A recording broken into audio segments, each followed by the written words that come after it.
Assalamualaikum warahmatullahi wabarakatuh.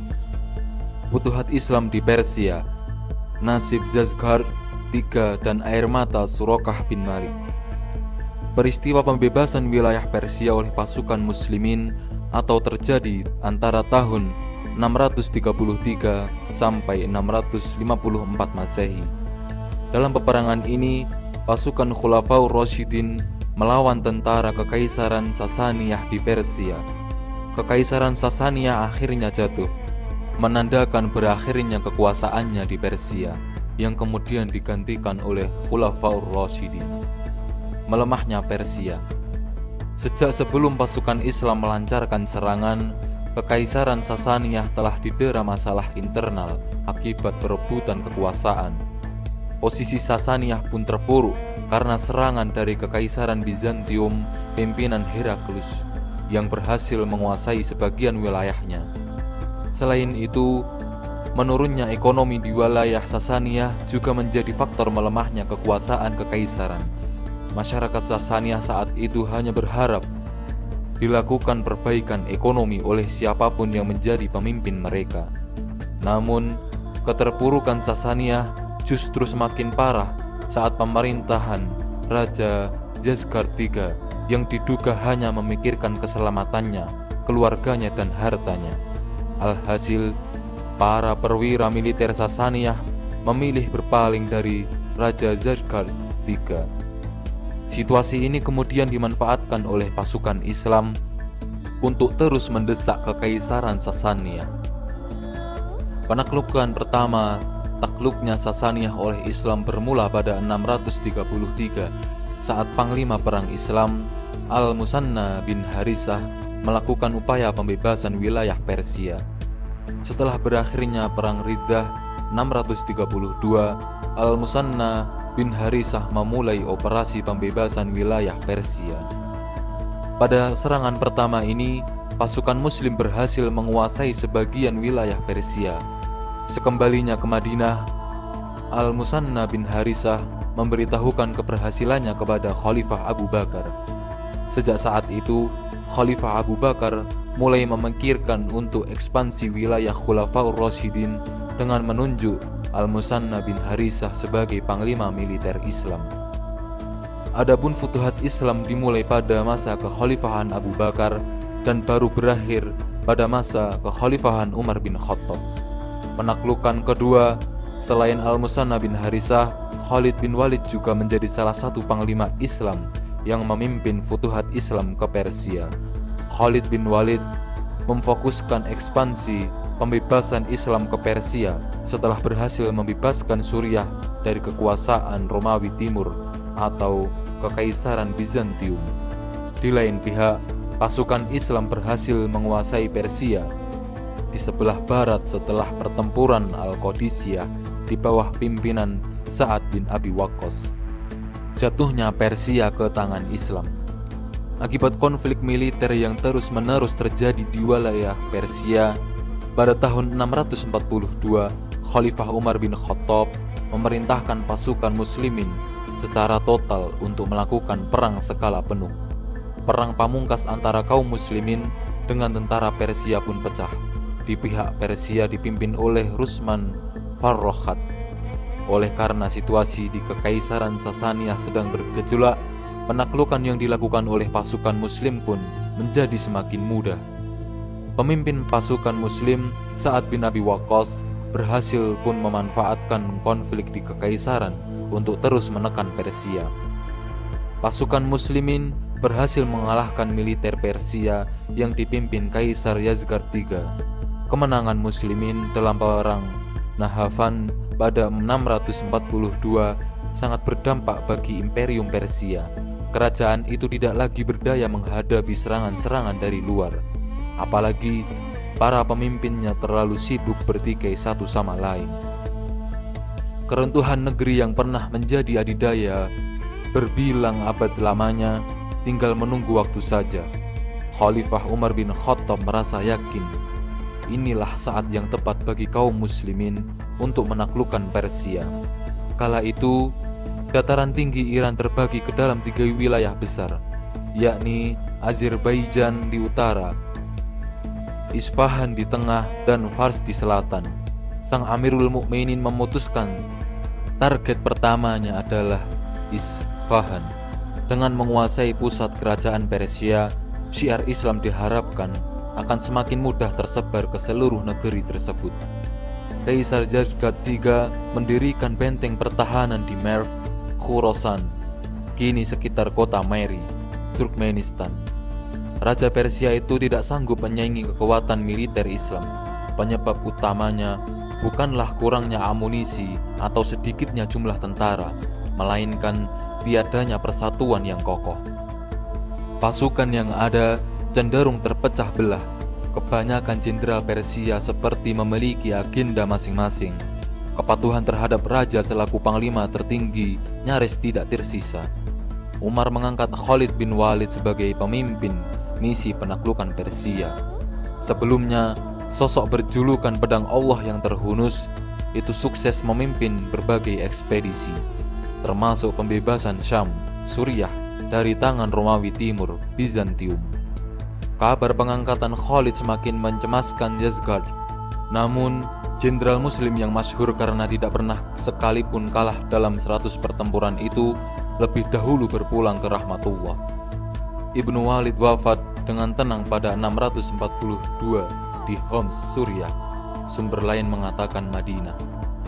Abdullah bin Utsman kemudian diangkat sebagai komandan pasukan muslim yang hendak menyerang Isfahan.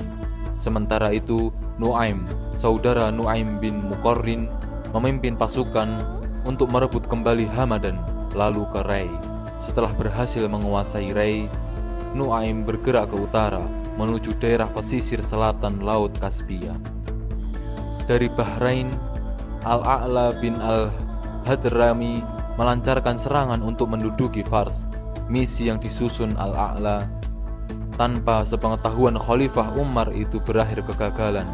Amirul Mukminin kemudian menunjuk Sa'ad bin Abi Waqqas untuk menggantikan Al-A'la. Umar juga mengutus Utbah bin Ghazwan dan pasukannya untuk membantu bala tentara yang terlanjur diterjunkan Al-A'la dan masih bertahan di sekitar pantai Fars. Maka, secara garis besar, Persia benar-benar terkepung dari 3 penjuru sekaligus, utara, tengah, dan selatan. Pada 651, Umar mengizinkan pasukan muslimin untuk memulai misi merebut Khorasan, benteng terakhir Raja Yazgad. Pasukan Islam itu dipimpin Ahnaf bin Qais. Secara garis besar, Persia benar-benar terkepung dari 3 penjuru sekaligus, utara, tengah, dan selatan. Selain Merv, kota-kota penting di provinsi tersebut adalah Herat, Nishapur, dan Balkh. Ahnaf dan pasukannya memasuki Herat dari Tabasin. Kota tersebut berhasil dikuasainya tanpa perlawanan yang berarti. Target selanjutnya adalah Nishapur, yang juga dapat direbutnya dari tangan Persia. Pasukan muslimin semakin mendekati Merv. Yazgad berencana melarikan diri ke Merv Zruz, sebuah kota di dekatnya. Ahnaf tentunya tidak akan membiarkan Raja Persia itu kabur. Cepat-cepat ia bertolak ke Balkh. Beberapa waktu kemudian, pasukan muslimin tiba di Merv Zruz dan menunggu bala bantuan dari Kufah. Setelah itu, bala tentara Islam berangkat lagi. Kali ini tujuannya adalah Balkh untuk mengepung kekuatan terakhir sang kaisar Persia di kota dekat perbatasan Persia Takharistan itu. Strategi Umar bin Khattab. Status Yazgad masih sebagai Raja Persia, tetapi negeri seluas itu kini terasa sempit baginya. Mau kemana ia sekarang? Bila tetap bertahan di Balkh, bala tentaranya tak akan sanggup menghadapi pasukan muslimin. Satu-satunya jalan yang mungkin ialah kabur ke luar negeri, bersama dengan seluruh keluarga, pasukan, dan harta kekayaannya yang amat banyak itu. Yazgad meminta bantuan Raja Khokan, Turki, suku bangsa penghuni Asia Tengah yang menguasai negeri Samarkand. Khokan Turki setuju untuk membantu Yazgad setelah melihat begitu banyak harta yang dibawanya. Mengetahui persekutuan antara Persia dan Turki, Ahnaf bersurat kepada Umar.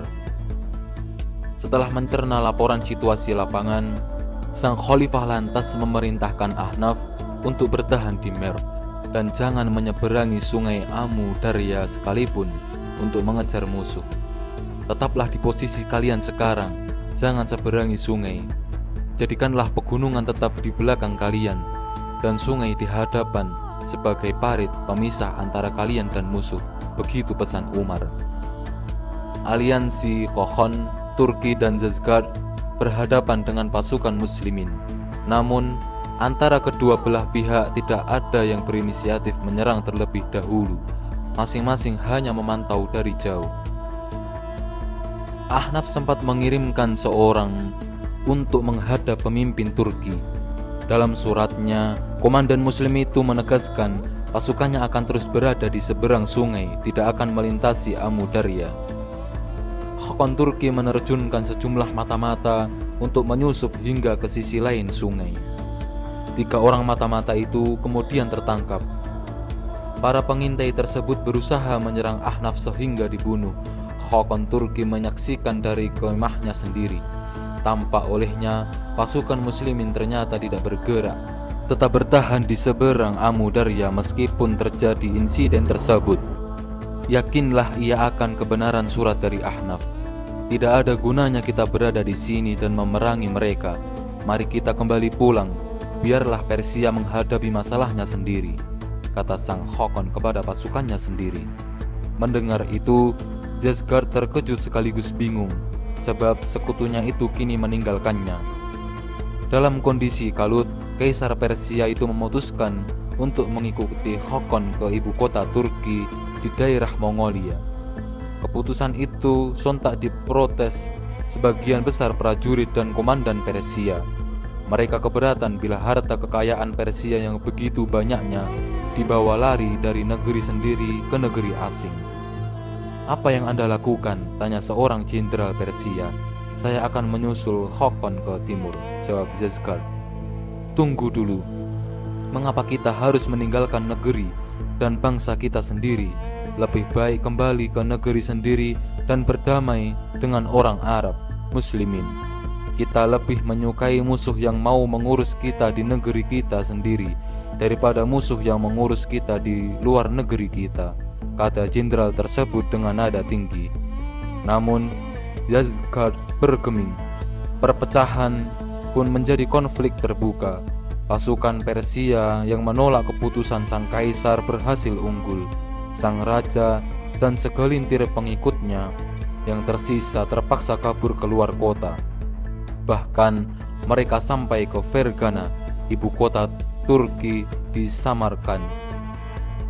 Futuhat Islam di Persia berakhir pada 654 Masehi saat Raja Yozgat berhasil kabur ke wilayah Mongolia bersama dengan keluarganya.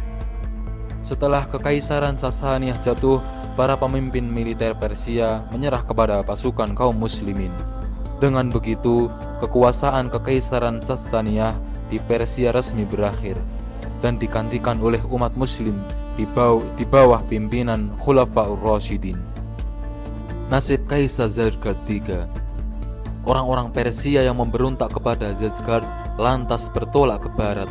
Sesampainya di Khurasan, mereka meminta perdamaian dengan muslimin serta menyerahkan seluruh harta kekayaan raja Persia yang dibawanya kepada Ahnaf. Sang komandan muslim menerimanya dengan baik serta menjamin keselamatan jiwa mereka. Maka berbondong-bondong orang-orang itu kembali ke rumahnya masing-masing dengan perasaan puas. Ahnaf menulis laporan kepada Amirul Mukminin di Madinah. Tidak hanya mengabarkan kemenangan muslimin, tetapi juga mengirimkan 1/5 dari total harta rampasan perang yang diperolehnya. Setelah membaca laporan tersebut, Umar berpidato di hadapan khalayak. Allah telah menghancurkan Raja Majusi itu dan mencerai-beraikan mereka sekarang. Tak ada sejengkal tanah pun milik mereka yang akan membahayakan muslimin. Meskipun berhasil lolos dari kepungan pasukan Islam, nasib Yozgat toh tetap berakhir nahas. Ia memang mendapatkan suaka politik dari Hakon Turki, tetapi Raja Majusi ini hidup terlunta-lunta di negeri orang. Kondisinya amat jauh berbeda dengan masa lalu ketika dirinya bergelimang harta dan kekuasaan. Kepala Yozgat lalu dibawanya ke Merv sebagai barang bukti untuk mengambil hadiah. Yozgat terus bertahan hidup hingga tampuk kekhalifahan beralih dari Umar ke Utsman bin Affan. Pada masa Khalifah Utsman, pemberontakan sempat terjadi di Khurasan. Yozgat sangat gembira mendengar kabar itu. Dirinya bersiap untuk pergi ke sana. Namun, kerusuhan tersebut dapat diatasi dengan cepat oleh pemerintahan Islam. Lama-kelamaan, para pendukung Yozgat tidak lagi mempercayainya, apalagi menghormatinya. Lelaki itu sekarang tak ubahnya seseorang yang bangkrut, dilucuti dari semua kekuasaan dan kekayaan. Para simpatisan satu persatu meninggalkannya seorang diri. Kini, kemana lagi dia akan berlindung? Bumi terasa sempit baginya. Sementara itu, pihak muslimin sudah menyebarkan mata-mata dari Persia untuk membawanya ke Madinah sebagai tawanan perang. Mengetahui informasi tersebut, Yozgat panik. Ia bersembunyi di sebuah pabrik penggilingan di tepi sungai. Sepemilik pabrik ternyata mengetahui bahwa yang berlindung di sana adalah seorang buronan yang lama dicari-cari penguasa.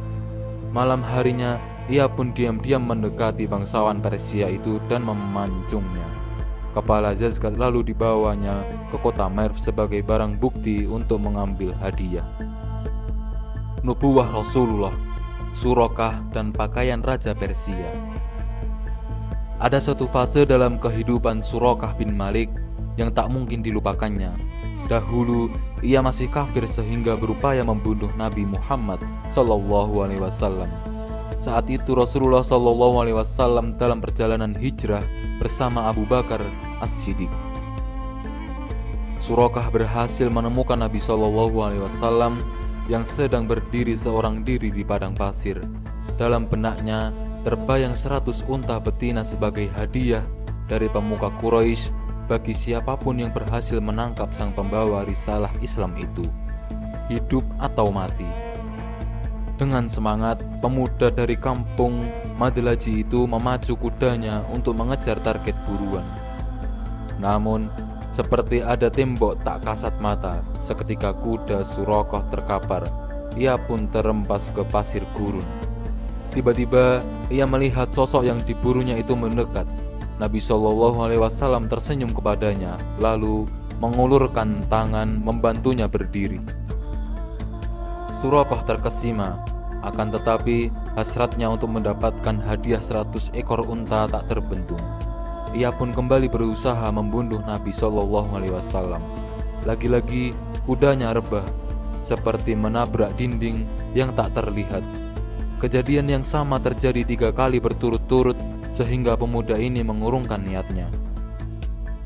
"Aku berjanji tak akan mengganggu Tuan lagi," kata Suraqah kepada Nabi SAW. "Tetapi kumohon berjanjilah, bila kelak Tuan dan agama Tuan menang, sudilah kiranya memberikan kepadaku jaminan keselamatan." Nabi SAW lalu meminta Abu Bakar untuk menuliskan jaminan tersebut di atas sekerat tulang untuk Suraqah. "Wahai Suraqah, bagaimana pendapatmu bila kelak engkau mengenakan pakaian kebesaran Raja Persia?" tanya Nabi SAW saat memberikan tulang tersebut. Yang ditanya terperangah. Persia adalah sebuah kerajaan besar. Bagaimana mungkin dirinya yang hanya seorang pemuda dusun bisa memakai baju Raja Persia? Suraqah hanya tersenyum, lalu pamit kepada Nabi SAW untuk kembali ke Mekah. Bertahun-tahun kemudian, Rasulullah SAW berhasil membebaskan Mekah. Beberapa bulan berselang beliau wafat.